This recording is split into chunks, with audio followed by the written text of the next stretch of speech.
Hello, everyone. Welcome to Arash's World. We have a very special guest today. We have Ellis Scott. How are you doing? I'm very well. Thanks for having me. Awesome. The first question is the toughest, and then it's gonna get easier as we go along. How would you briefly describe yourself? What would you say here to our audience in any way you see fit? Well, I'm a debut novelist at 62.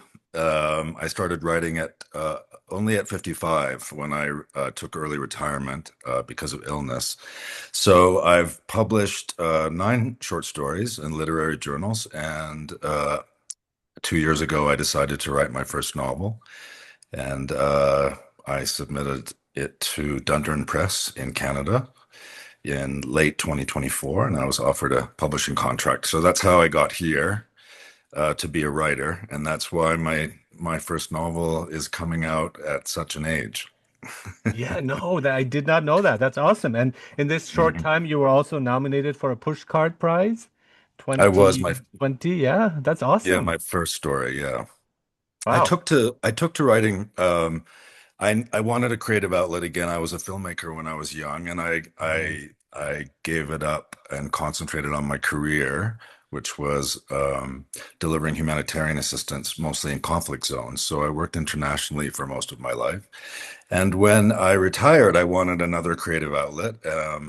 But I travel full time. I live on the road full time, so I couldn't be an abstract painter, for example. It wouldn't have fit in my bag. So Mhm. I've been a lover of literary fiction all my life, and yeah, I took to it very quickly.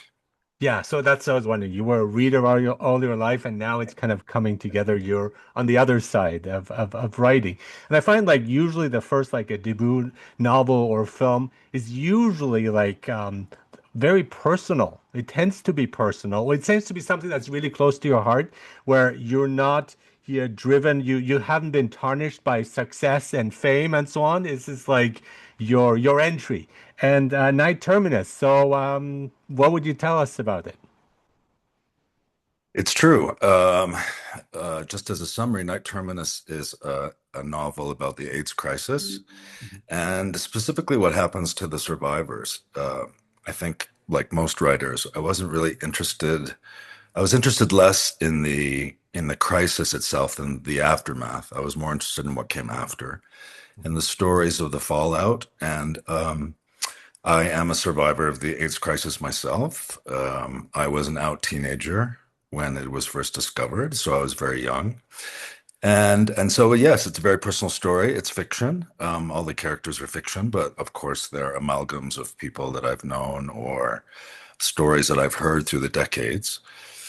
And I was specifically drawn then to writing about the survivors. So these are people who watched their friends and lovers die of AIDS and who were supposed to die themselves, but for some reason didn't. And then have had to survive and have had to live with the burden of survivor's guilt. And if they're HIV positives themselves, they've had to deal with a lifetime of physical ailments and the emotional scars and the PTSD of the AIDS crisis. And so I found there was a lot of meat there to write about. And surprisingly, I found that really there have been no novels written about the survivors of the AIDS crisis. There have been only a handful of novels about the AIDS crisis period for the last 10 or 15 years. It's kind of fallen off the radar. And so for this novel, I wanted to focus on them and their stories. It also occurred to me, as a witness to the AIDS crisis, as I said, I was a teenager. I was very young when it happened, and it was, as you can imagine, incredibly overwhelming. And I realized that I'm 62 now, so most of the survivors of the AIDS crisis are much older than me. And I realized that if we don't tell these stories now, there won't be any surviving witnesses left. All of us, will be dead in relatively short amount of time. And so, very much like other survivors of crises, of witnesses, soldiers in World War One or what have you, I wanted to make sure that that the witnesses got to tell some of their story through this novel. hmm Thank you for doing this. I mean, I think that that takes a lot of courage, and I just love people who are open to that. And also, like, I find it very interesting because you're going through like the 4 decades, and it starts off. Your novel starts in 1985, and then as like the experience of it, and just looking also at that time, just simply like coming out as gay is already stressful on its own, and then you have this horrible epidemic that that went on. So, if we broke it up into parts, what would we say was the beginning like? So 1985, as your novel starts. What is some of the things that you're looking at, you're talking about here in your novel? In the first chapter, yes, the novel spans 40 years. It's 5 chapters that take place from 1985 to present day, 2025.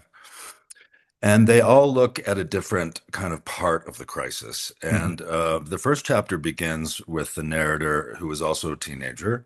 The novel itself started with just a series of images that I had in my mind, and one of the images was from this chapter, and it was of a young man having a one night stand with somebody he meets at a train station, who's carrying a lot of secrets, and it turns out that he is a fugitive on the run from his home country because he has just committed a mercy killing of his partner. Okay. Um, and he is very young. He's in his early 20s, and he was completely alone, and he had no support. The hospitals denied him access, and he didn't know what to do. So that image kind of created the first chapter, and that's where we are in 1985. We're in really a state of emergency. Um, I know that for a lot of certainly younger generations, the AIDS crisis is ancient history, and I understand it was a long time ago. I remember when I was a kid in the late 70s, and people talked about the Second World War, and for me, it was the same. It was ancient history. Um, but I did want to start it off in that period of time because um, there were people like that who were already survivors, who were dealing with the emergency of the early days where clinicians were calling for a moratorium on care. People did not know how it was transmitted. Homosexuality was not discussed. Um, Sex was not discussed. There was a huge mark of stigma. People were calling for people with AIDS to be tattooed and quarantined, and there was a lot of violence against people who were perceived to perhaps have AIDS. And we were really all alone as a community. We had to rely on ourselves, and it was a very, very difficult time. And so the narrator, yeah, in certain respects, reflects me because I was the same age at that time. In 1985, I was 20, and so yeah, that's where we start, and as I said, we finish in 2025. hmm So as it was starting, I mean, there was a lot of confusion and in the world, and I think the closest we can talk about the pandemic, which was again like what is going on. Except here, it was like homosexuals were ostracized because of that, and they assumed it only affects them, and then we realized like no, we're all in this together. The same way with the pandemic, where it started off like in a place, oh yeah, it's over there. It has nothing to do with us in China, and then everyone is suffering the consequences. So we see how things are really interlinked together. But the fear creates a lot of stigma, as you say, misconceptions, and over time. Would you say that these misconceptions have changed, have altered, and what are some of the ones that we probably still have to this day, in terms of again misconceptions about the about AIDS itself? Yeah, I mean, in terms of the first part of your question, I'm Mhm. I'm with Fran Libowitz on this. And she was asked once about the connection between COVID and AIDS, and she shut down the question and said AIDS was nothing like COVID. Absolutely nothing. I kind of agree. That is true. I do understand, obviously they were both pandemics, Mhm. but the societal and governmental response to both were night and day for sure. And so, but absolutely, they were both, they were both pandemics, and there was a lot of fear at the beginning. Um, I think it's it's a 180 in terms of the society and the times we live in now. I know my community is still under attack or is under attack again, but in the early 1980s, I mean, I think it's fair to say that not a lot of people knew a homosexual, a gay person. It was never discussed in the media unless to vilify us or make us the butt of jokes. There were no movies about us. There was no TV presence. There was obviously no internet, so there was no information dissemination.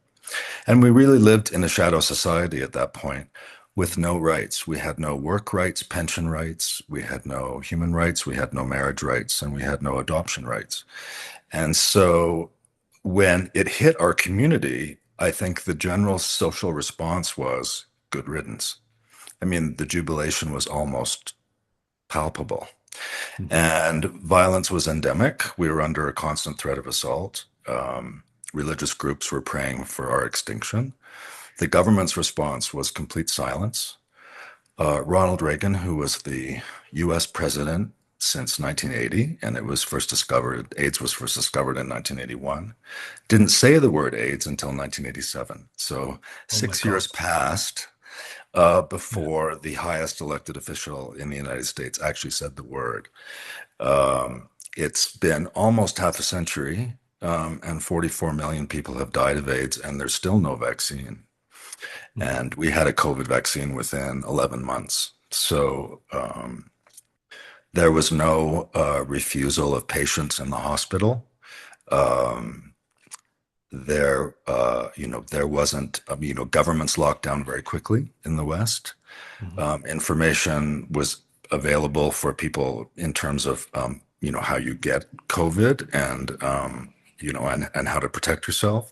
It was all done very, very quickly, and the worst was over, I'd say, in about 18 months. And so, um, for us, it was 15 years of watching our friends and lovers die.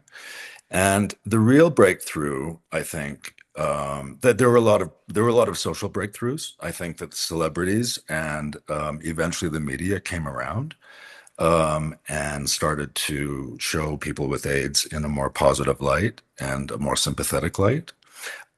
In our community, we also, after the initial shock and trauma of the first few years, we got very angry, and we decided, because nobody was going to come to our assistant to our aid, that we were, going to do things ourselves. So we started our own hospices, our own information lines, our own support services, our own advocacy services, and of course, started direct action groups like ACT UP, um, which were kind of changed the face of direct action and protest.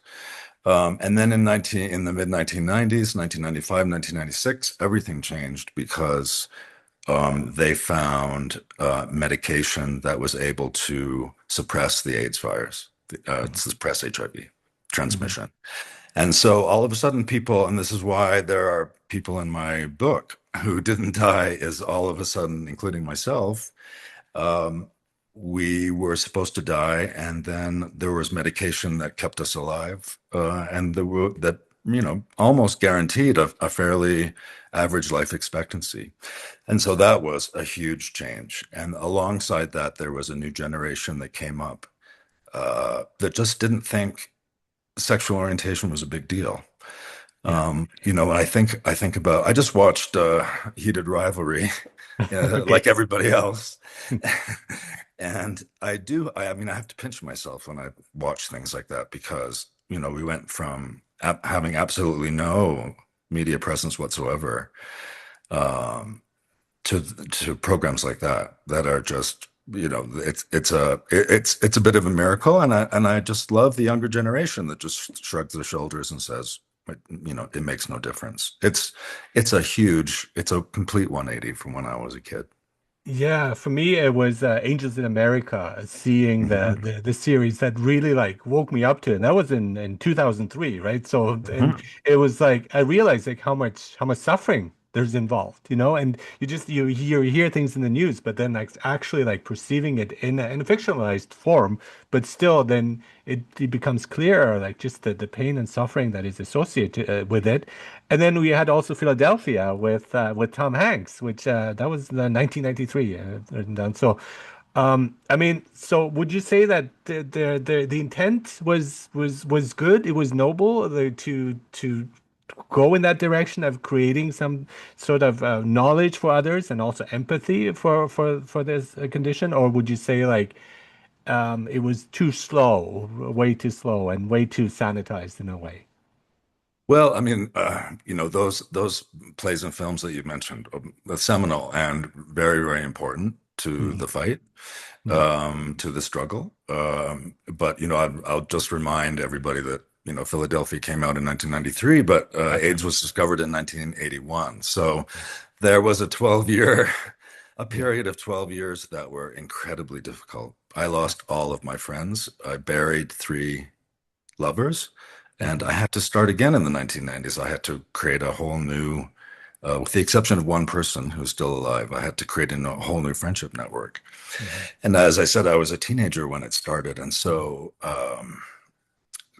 alongside all of the homophobia, institutionalized homophobia, and my personal struggles with trying to figure out who I was, at the same time, I was dropped into an epidemic that took pretty much everybody that I knew. And I also didn't have any elders to light my way because they were all dead Mhm. in that decade. So Okay. yes, but absolutely not taking away from. And there's from those films and plays, and there's lots of others. There's so many great documentaries about the crisis. Mhm. I think about one that I saw not too not not too long ago called "We Were Here," which Mhm. is a wonderful uh, documentary, and Mhm. there's a great film. There's been so many great films about the HIV and AIDS crisis, and so I'm very proud and very pleased for those. But going back to books, it's been very interesting as we opened. In the last 10 or 15 years, there hasn't really been that many books written about AIDS. I don't know why. I can probably guess. I have a few, I have a few hunches, but I think there's still a stigma around HIV because it's sexually transmitted for the most part, often sexually transmitted.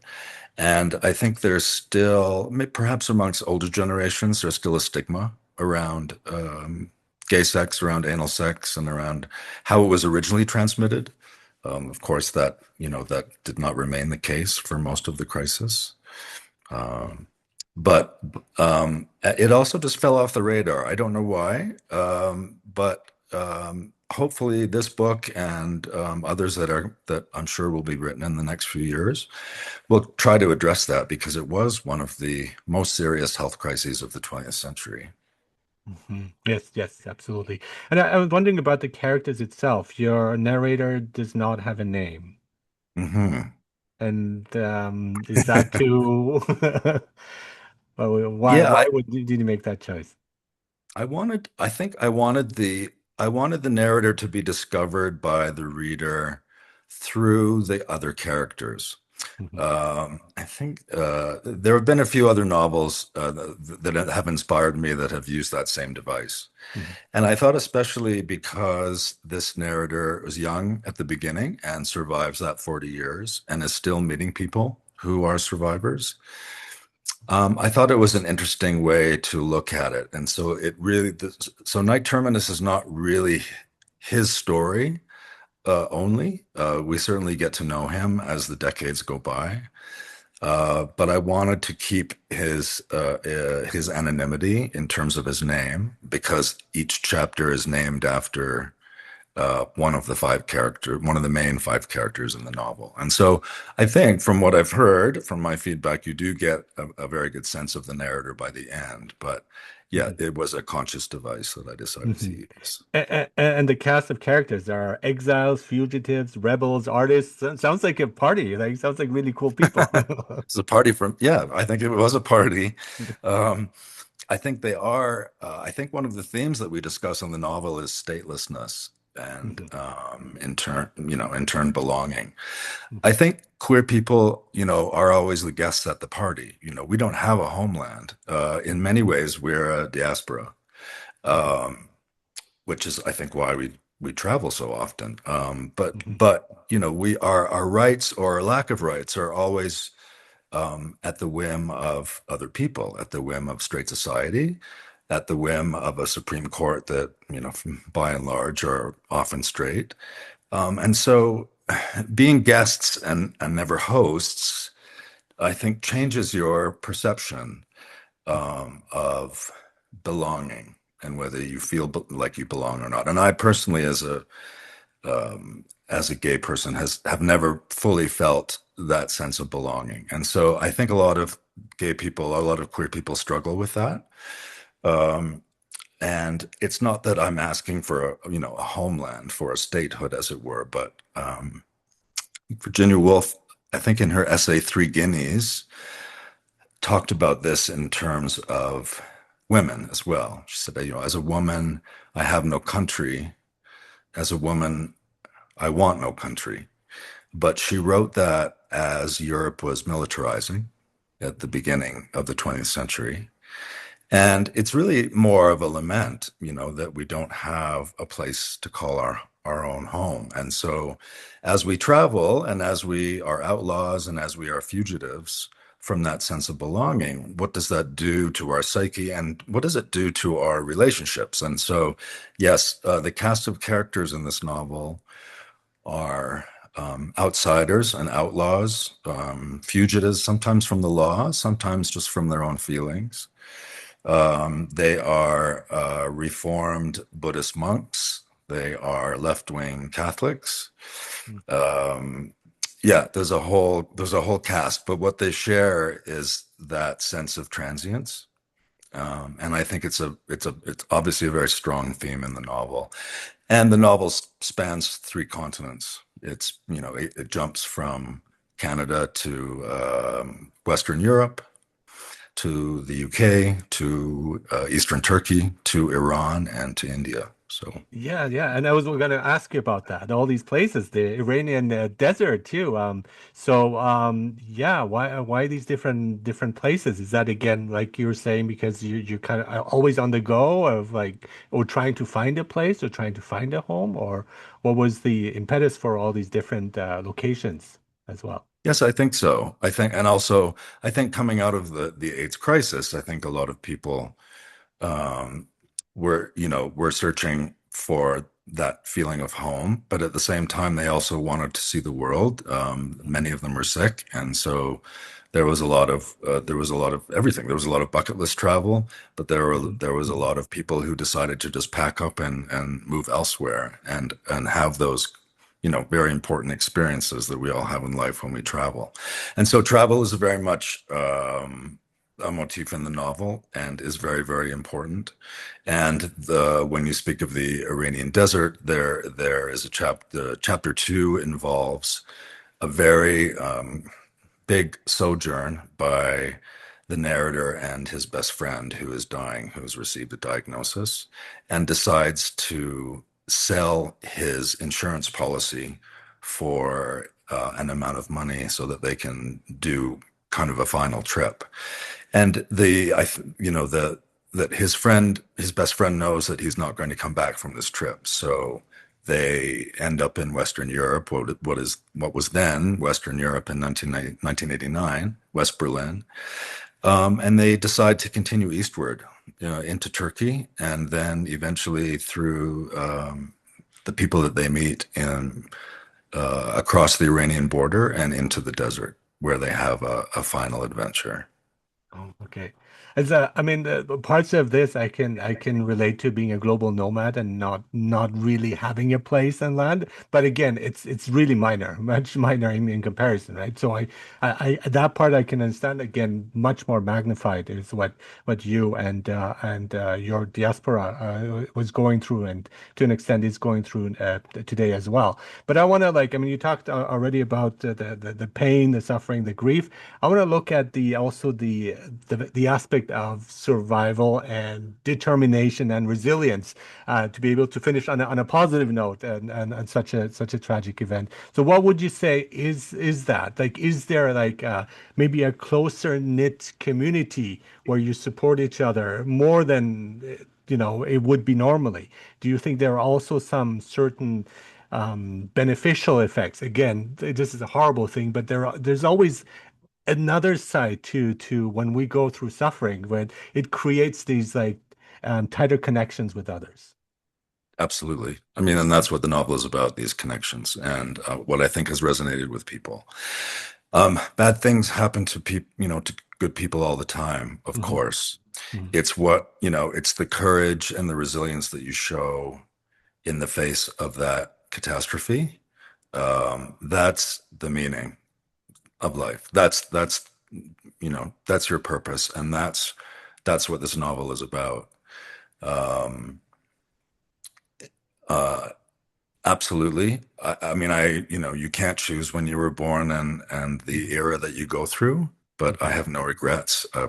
I've known and met the most incredible people um, through the AIDS crisis. I've had the most incredible life Hmm. personally.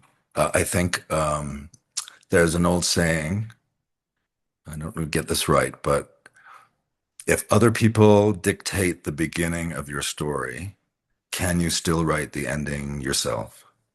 Hmm. And I think that's how I've tried to live my entire life Hmm. since the early 80s.